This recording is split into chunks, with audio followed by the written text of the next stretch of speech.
You bought it on a Tuesday. It was sitting right there by the checkout, next to the overpriced olive oil and the mini succulents, and it smelled incredible. And you thought, yes, this is it. This is the version of me that makes pasta from scratch and has fresh herbs on the windowsill and actually has their life together. You got it home. You put it on the sill. You used it twice. And by Friday, it was yellow and collapsing, and you quietly dropped it in the bin on the way out. And then, I'd be willing to bet, you bought another one about 3 weeks later, and the exact same thing happened.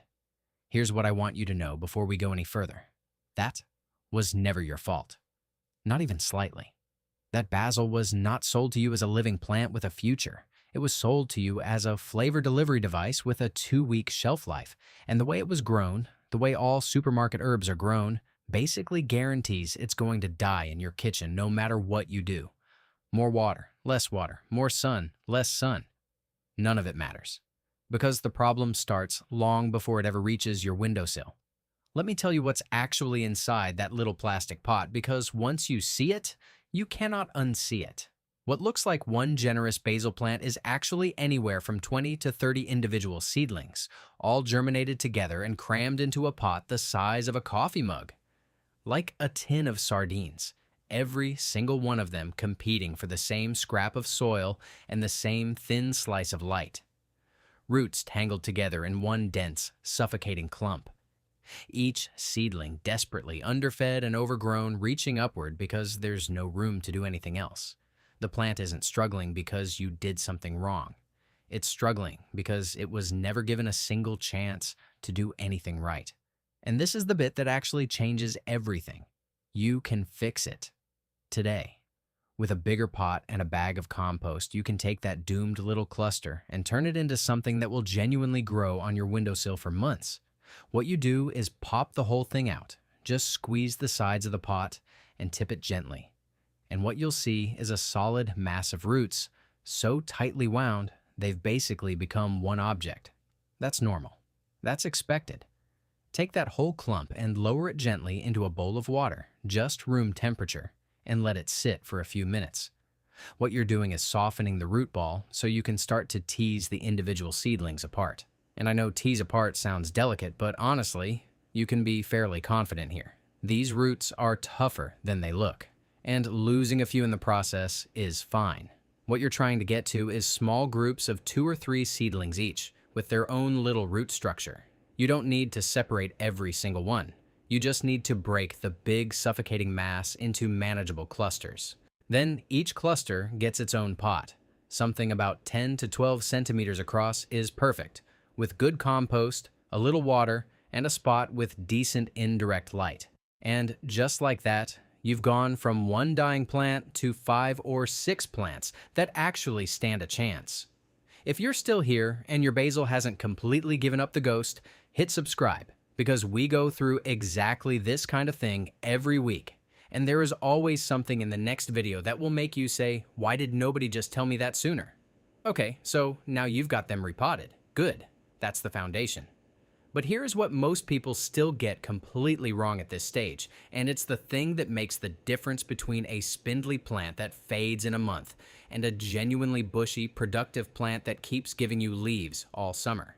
Most people pick from the top. You see a big leaf. You want it. You take it. Makes sense. Completely wrong.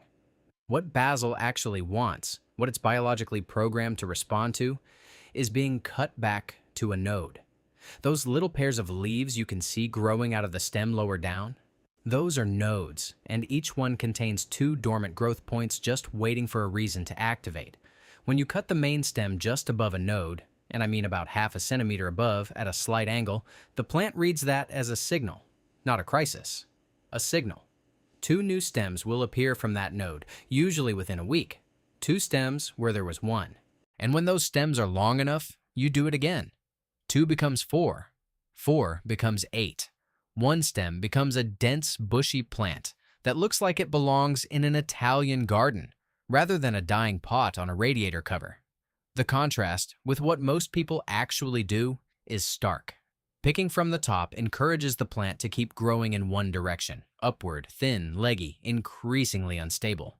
Pruning to the node redirects that energy outward. You're not taking from the plant, you're redirecting it. And the first time you do it and you see those two new shoots appear exactly where you made the cut, exactly like you were told they would, there is a satisfaction to that I cannot fully explain.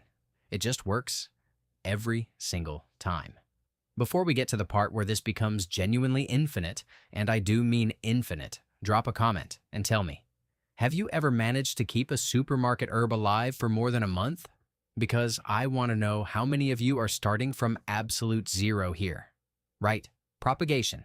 This is the moment the whole thing shifts from keeping a plant alive to never having to buy basil again. Take one of the stems you've just pruned, something about 10 centimeters long, healthy, green, and strip the leaves off the bottom third. Just pinch them off cleanly. What you want is a bare stem at the bottom and a few leaves at the top. Drop it into a glass of water. That's it. Put it on a windowsill that gets light, but not direct afternoon sun. A north or east-facing one is ideal. And then, in about 7 to 10 days, you'll see the first pale white roots beginning to emerge from the nodes at the bottom of the stem. They start as tiny threads. Within 2 weeks, they're an inch long. Once they reach about 3 centimeters, you pot the cutting up into compost, keep it consistently moist for the first week while it adjusts, and you have a new plant, a full independent growing plant. From a stem that would otherwise have gone in the compost, 1 pot becomes 2, 2 becomes 4. It compounds quietly, almost without effort, and at some point you stop thinking of basil as something you buy and start thinking of it as something you just have. The ongoing care, once you've got them established, is genuinely simple. Water at the base, not over the leaves. Wet leaves in low light is an invitation to rot, and you'll see it go gray and soft at the stem if you get it wrong. Let the top centimeter of compost dry out between waterings rather than keeping it constantly wet. Feed with a diluted liquid fertilizer every 2 weeks through the growing season. Keep it somewhere bright, but protect it from cold drafts. Basil hates a cold windowsill in February. If it flowers, pinch the flowers off immediately, because once it goes to seed, the leaf production stops and the whole plant starts shutting down. There is something quietly remarkable about this. You bought a 3-pound pot of basil that was designed, more or less, to be thrown away.